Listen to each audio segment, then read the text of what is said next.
I'm Coach Dave.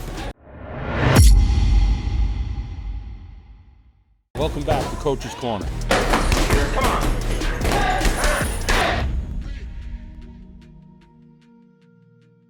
Welcome to another episode of Coach's Corner. Coach Dave McDonough here. We appreciate all our subscribers. Shout out to our sponsors, Farmer Strength, Get Elevated, Boxing.Supply, Foundation RX in Brooksfield.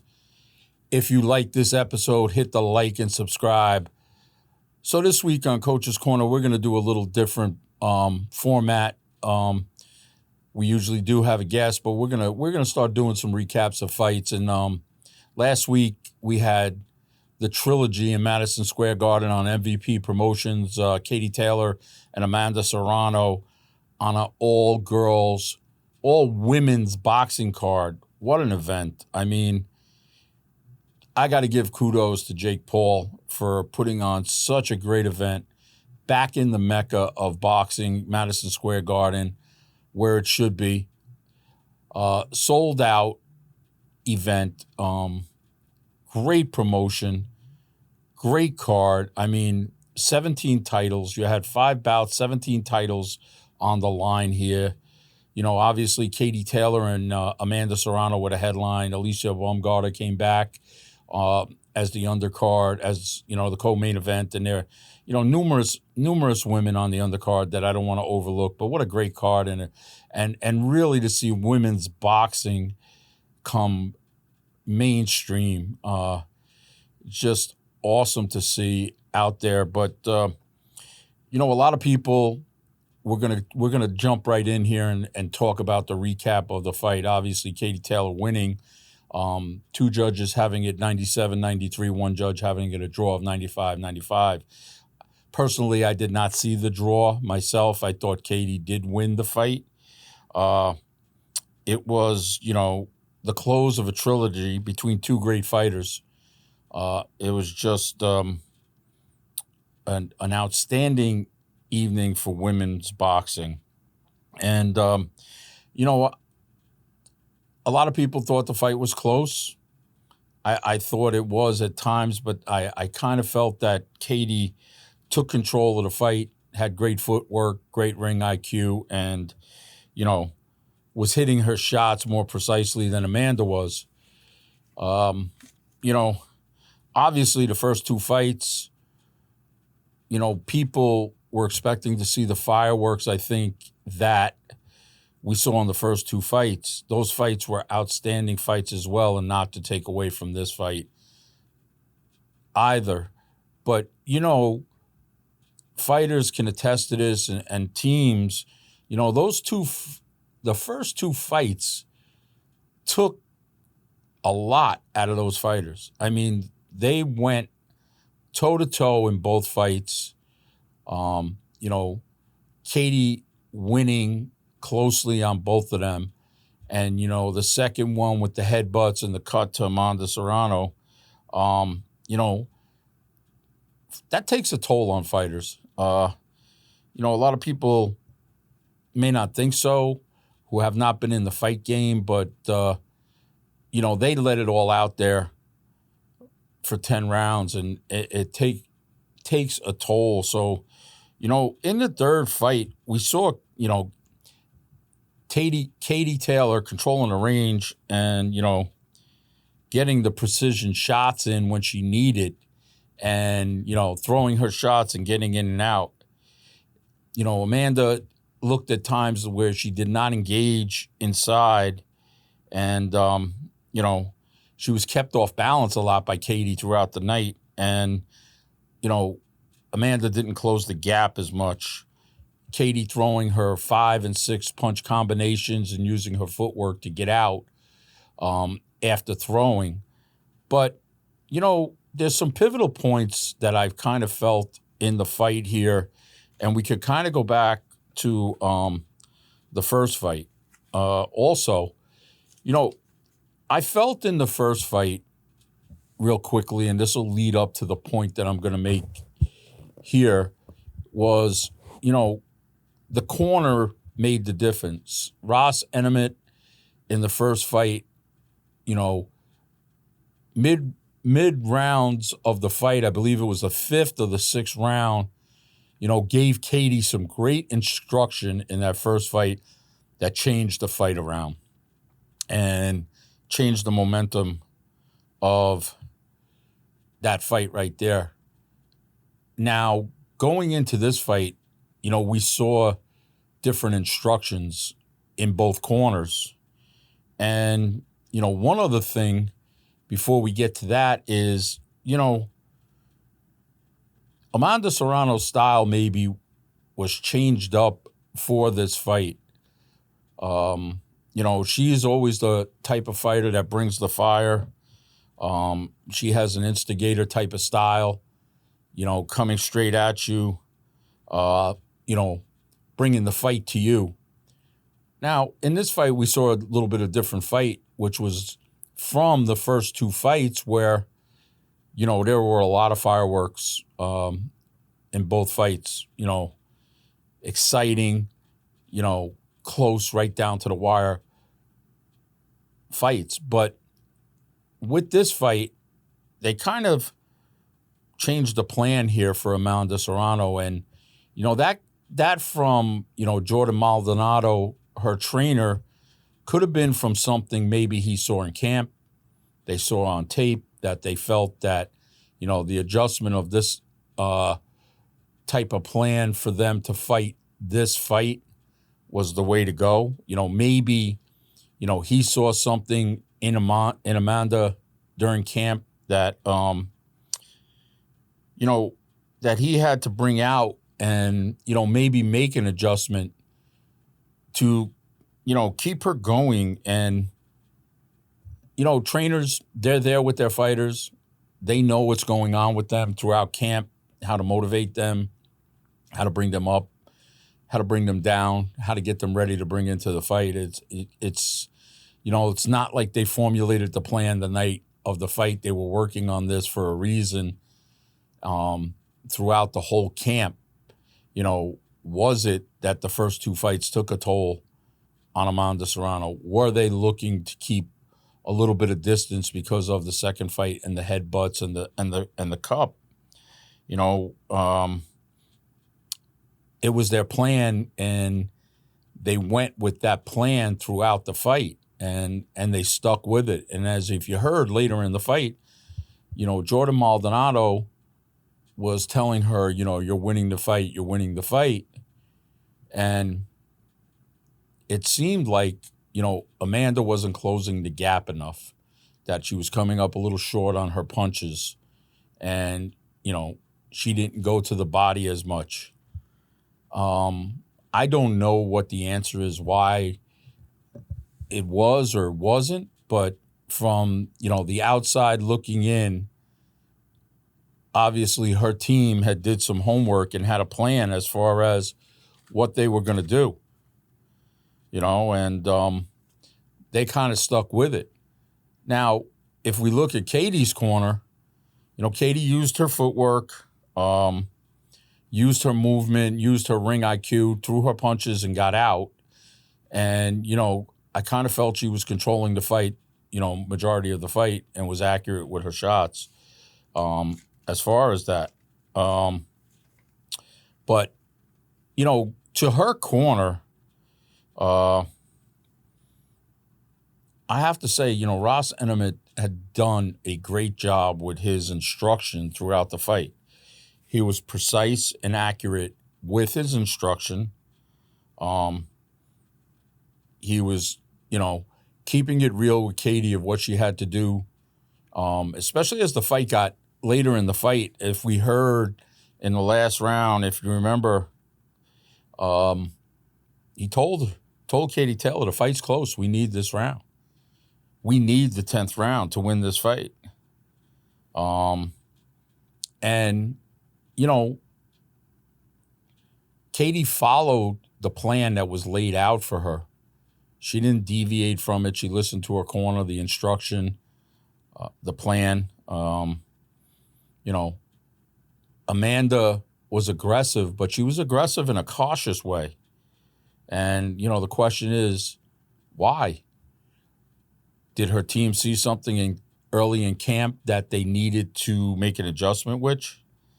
Was it mental? At this level with both of those fighters, it's a high-level game of chess. They're both great fighters.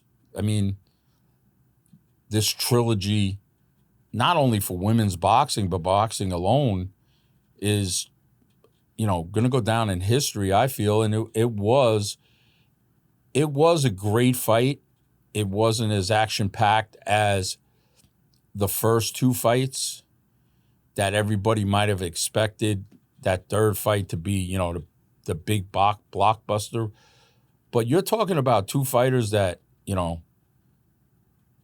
they went 30 rounds. 30 rounds of all-out war, tactical battle, back and forth. And, you can't take anything away from either one of them. Amanda Serrano, great fighter. Katie Taylor, great fighter. Close fights. You can't take anything away from them. And I also kind of feel like, the public personification was maybe it was going to be more of a one-sided fight by Amanda Serrano. Having the fan backing, the swagger, her style of coming in, whereas Katie was a little more reserved. She's more of a humble, quiet type of fighter. Both have great pedigrees. And styles make fights. And this was one of those fights. Styles make fights. And just, so many different variations. But as a coach, when you get into these close fights like this, where the talent is so high, and it's a high level game of chess, execution of shots, execution of the game plan, little details will make the difference in the fight here. Little details will make the difference in the fight. We saw coaching come into play on both levels, on both ends here.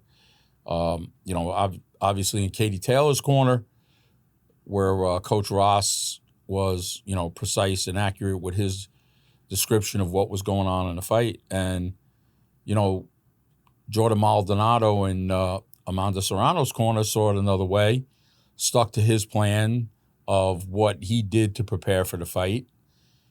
And look, these guys are with their fighters. They're studying tape. He saw something in the first two fights to implement this plan of, I'm going to say, cautious aggressiveness with Amanda Serrano. So I got to say, as a fan and as a coach, I can respect both sides there. Once again, I thought the fight was just an outstanding fight. Some people say it could have won either way. I did not see it a draw. Like I said, I saw Katie Taylor 97-93 also on my card, controlling the fight throughout the fight and, eventually becoming the winner of this trilogy. But one other thing I want to kind of bring up here is one thing we saw was a great weekend of boxing. Okay, the lead up to the fight, the promotion by Most Valuable Promotions, MVP Promotions, Jake Paul and his team was outstanding. Being in New York and being able to have all the local media and everybody, to see it, the promotion up to the fight, the week of the fight, the fighters coming in, the public workouts, the open workouts, the interviews and everything, what he did to cause a buzz is in my belief, really bringing excitement back to boxing. We also saw Edgar Berlanga, which we'll save for another podcast about his fight with Shiraz. Unfortunately losing to him, but we'll keep that for another podcast. But But from the boxing aspect, we saw a great card of boxing in the New York area that weekend. And, all women's cards sold out at the Garden. So to me, not only as a coach, but as a boxing fan, that excitement stateside for boxing in places like Madison Square Garden, Las Vegas, Atlantic City, where boxing was predominant at one time, is a great look to see, because there were not only the hardcore fans there were fans, from across the pond that came to follow Katie, people that came to support Amanda Serrano, celebrities, everyday people who aren't your everyday boxing fan. These two women are a testament not only to women's boxing, but also to the young women fighters out there today as role models out there to say, okay, I can see myself now. The women's game has legs. It's at a high level. And no disrespect to any of the other women fighters out there, because there's a lot of very, very talented women fighters out there right now. The pool is very deep in women's boxing right now. I will say one thing, and this is my opinion, this is not anything else. I would like to see them fight 3 minutes. I feel they're elite athletes. By the time they get warmed up, the 2 minutes, it's over.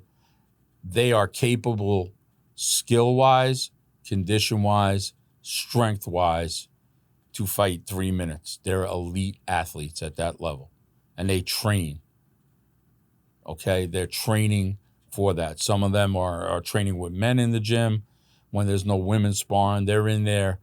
They're not all sparring 2 minutes. They're sparring 3 minutes, or they're working with whoever they got to work with to get ready. And I think they should have their due also. It should be 3 minutes out there. That's my opinion. A lot of people might disagree. Fighters, promoters, referees, they might say otherwise, but I think it would be exciting to see that. What's next? I don't know for Katie Taylor or Amanda Serrano. Where do they go from here? Is it time for them to hang up the gloves? Is there another fight out there for Katie Taylor? Some saying her going up might be a possibility. I don't know. It's all hearsay right now. As far as Amanda Serrano, she's still a very talented fighter. I'm sure she'll regroup with her team and figure out a plan if for her to continue fighting or not. They've made their mark in history with this fight. And I like what I'm seeing from MVP Promotions from a boxing end.